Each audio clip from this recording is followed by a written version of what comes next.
let's just say what's on the tin. It needs to be something that is really the biggest issue for the industry right now. I think it was a no-brainer then that we need to talk about growth. What do you see as the essential ingredients for growth right now? We don't back ourselves enough. We don't take those big risks. The reset for us, I think, is really putting your confidence and putting your money into marketing if you want to drive growth and profitability.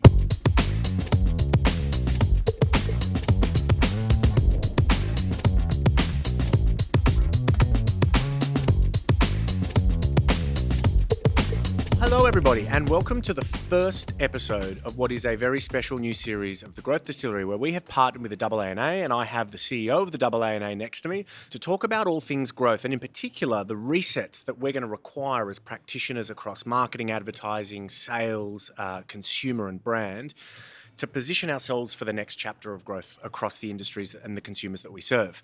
Josh, thank you so much, for hosting this amazing event. Pleasure, and having me mate. here. Pleasure. I'd love to start with what has been your ambition with this event? I've heard nothing but exceptional feedback throughout the day, but what was, this event has taken a very different shape to years past, and I think in a really good way, but where did this idea come from, and what was the ambition for today? A couple of drivers. First big driver for me is probably my first full year in the job, and we want to think big. And at the same time, it's 10th birthday. 10 years of reset, which is happy birthday. Well, they weren't on me, definitely, but the 10th birthday as well. So we wanted to do something that was a little bit out of the ordinary, and we wanted to shake it up a little bit. And having good long conversations with a lot of the members, a lot of the CMOs and the board about what the theme should be this year. And I'm pretty pragmatic, straightforward kind of guy. I went, let's just say what's on the tin. It needs to be something that is really the biggest issue for the industry right now, and that is growth. And that kind of comes around from this concept of it's a pretty challenging economic environment for a lot of businesses at the moment. So, we all know the stuff about consumer confidence at the moment. It's rising cost of living, it's sticky interest rates and sticky inflation. And, we're just seeing a lot of different things coming from the government and coming from the RBA and coming from overseas about where this is going to go. But the general consensus is it's going to be pretty flat for the foreseeable future. For a lot of our members and a lot of other businesses, they're also seeing this rising cost of doing business. So it's squeezing those margins. So it's flat, squeezing the margins and the pressure to cut costs. So I think it was a no-brainer then that we need to talk about growth. And what are some of those things that you can pull out of it? And then I said, I want to do it somewhere new. We've been doing it at the racecourse for a while. We're the self-regulator. I just don't think, considering all the conversations that are going on around gambling at the moment, that it's right for the self-regulatory body to be doing their conference at the racecourse. And I want something big, and I wanted to make a big impact.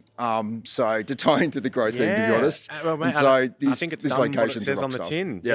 And I think you've touched on something really interesting, and we get often caught up as brand practitioners around the economic backdrop. But while the pie might not be growing, I think, and to your point, and to the cultivation of the speakers that you've got today, there is always growth hiding in plain sight. And I think it's in times of economic downturn, that's when the jockeying for share becomes infinitely more valuable. So what I'd love to know is, as someone that has spent their career advising not just brands, but politicians and policymakers and industries and associations around good growth, what do you see as the essential ingredients for growth right now? Look, I think it's something that I'm going to touch on some of the stuff that's come out today as well. The big stuff here that is taking a bit of a risk, I think is important. And going for the big play, I think is really important. Creativity is coming out a lot as being that core driver. And Richard Oppie's going to talk about it this afternoon. And it's quite a clear figure around the growth and performance of a lot of the brands that are creative is 3 times more than the others. So creativity keeps coming up quite a lot. For something like AANA, and for a lot of we've heard from the Tillies today about this, we've heard from Barbie about this as well, partnerships. Partnerships and the ability to amplify your voice beyond your own resources.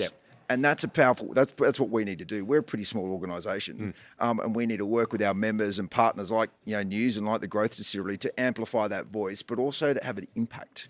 So I think some of the key things that I've heard from today and the stuff that we try and do as well is definitely the partnerships, creativity, trying to take a little bit of a chance and think big. I'm a big fan of a big goal. Obviously, perfect example is Reset for Growth. It's a much bigger event. We've got, I think, nearly 600 people this time. There was 350 last year. So it's a much bigger event, great location, huge speakers.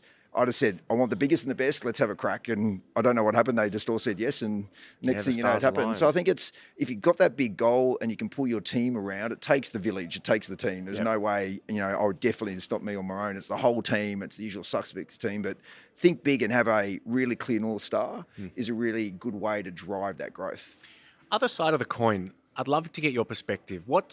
What's the big reset hiding in plain sight? Like, what are we all fixating on that you think is just holding us down? Look, I think I'd had a really good chat with someone today who I won't mention at the moment, but they were saying to me that we tend to talk ourselves down a lot in Australia. My approach to the industry definitely, and although I did talk about the challenges we're facing now, it was interesting to hear from Bernard where he said that doesn't mean there's not pockets of opportunity within the economy and that the economy is growing harder and faster than it ever has before. It's about us as marketers to really think creatively about how we can target where that wealth is and that opportunity is. So we don't back ourselves enough. We don't take those big risks. And in a challenging economic climate that we just talked about before, where there is these cost pressures and the margins are squeezed, you're even less likely to take that risk. And so the reset for us, I think, is really putting your confidence and putting your money into marketing if you want to drive growth and profitability. And everyone knows, like all the brands that perform the best in a period of, I wouldn't call it downturn, but in a challenging climate are the ones that heavily invest in marketing. It's really clear the research on that. So I think the answer to your question there, mate, is the big issue of the reset is we need to flip from being pessimist to optimist, but that means we're willing to take chances and go for those big goals and go for those big wins. I mean, and to your point, there's also a good 100 years of empirical evidence around the gains that you make in times of economic strife compound in multiples when the economy restarts. And that's your brand is relevant and salient for those people. So if you invest in marketing, it's just obvious. If you invest in marketing the downturn when other people are pulling out, then your brand has much more share of voice. It's much more salient. So I think it's an easy win. But I like this concept of being, let's turn it around and be a little bit more confident in where we're going, confident in the Australian economy. And like Bernard Salt was amazing today and say, we've got an absolutely rocking economy. Let's back ourselves a little bit.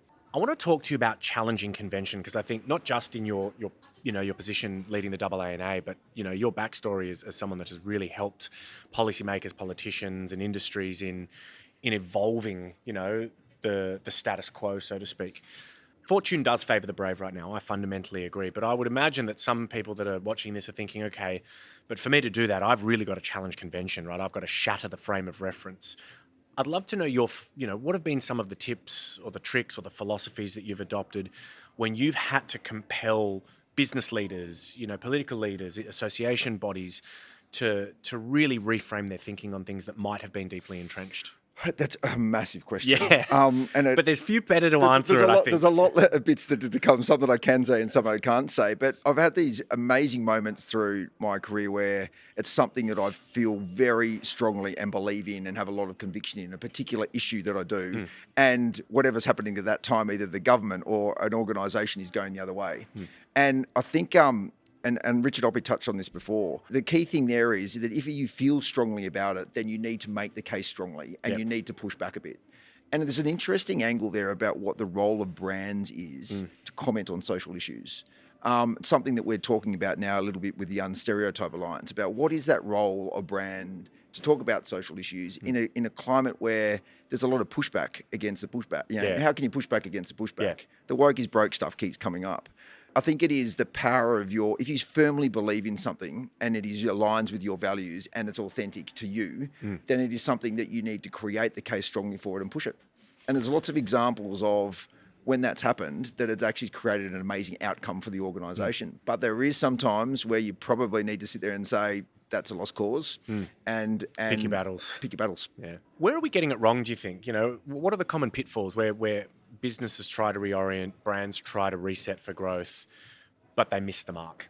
I think it probably comes down to a little bit about whether they've got the optimism or the faith in themselves to be able to do it and to make the bigger calls. I'm not a huge believer in incremental change. Like I know what Stephen Bartlett said about the 1%. I totally agree with him on that. But I think incremental change and incremental targets doesn't actually help you achieve big things. So I think where we're probably hurting ourselves a little bit is around this concept of, are we thinking big enough? Are we backing ourselves enough? And are we backing our teams enough to say, yep, we've got this and we can do this? With that, I think, comes an appetite for failure. Yes, indeed. What's been your approach, right? How does failure or fail fast, learn quick support your approach and the companies that you lead, their approach to growth? Look, it's a really good question, and this is something I don't think we do very well in Australia. And we haven't done well in Australia for a long time because we don't really reward failure. It's not the Stephen Bartlett approach. It's not a range of other brands that are talking today at Reset. They talk about their culture of failure and how they promote that. Even if you look at Amazon and some of those other brands that really celebrate this idea of experimentation and failure. And that's another area probably that we should have touched on about where we're probably not doing enough. We're not willing to take that risk to experiment and to fail. Yeah. I think that's a bit of a cultural thing in Australia. I think that's a profound observation. Yeah, I must confess that I just don't have enough experience in being able to try and create that culture. It's really something that I think we need to put in a lot of our organisations, and we need to work with our boards and our executive leadership teams to say it's okay to fail. It's actually something that actually reflects success because, as a lot of people say, you fail at 50 things, but if the one or two successes are the ones that can completely take your business to the next level. You wouldn't have AWS without experimentation. Yeah, AWS is a perfect example there. All right, last one from me, because I know that you have got a racked and stacked agenda today. If you could go back to Josh 20 years ago, actually, let's go 10 because you'd probably be 5-6 years old, mate, and reset your thinking on one or two big frames of reference, what would they be, and why would that be the one or two things that you'd reframe? I would reframe around a couple of things. The first is balance. Okay. So, what do you mean by that? I mean balance in your life. I think there's a multitude of really good research that talks about this concept of happiness and health and what it means to be happy and health in your older, just generally, but also as you get older.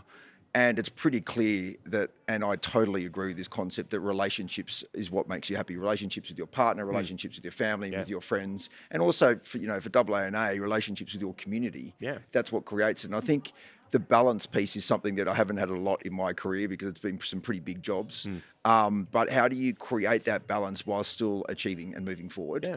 And how do you help create that culture within the industry? How do you keep working with some of these CMOs that are incredibly good at what they do and passionate and unbelievably busy? Yeah. And how do you change that culture of you just work your ass off? So we've got community and balance. What would be your second big reset? I'm going to have to call out self-doubt. All right. Like, I think we all have an aspect of self-doubt, and imposter syndrome is a real thing for a lot of jobs. And especially for me coming into this role, I wasn't a big part of the advertising and marketing framework, and to come in and have that self-doubt about whether you can do it. And I've talked to a lot of people that have said, you've got this, you can do it. And that is the hardest thing to learn, is back yourself.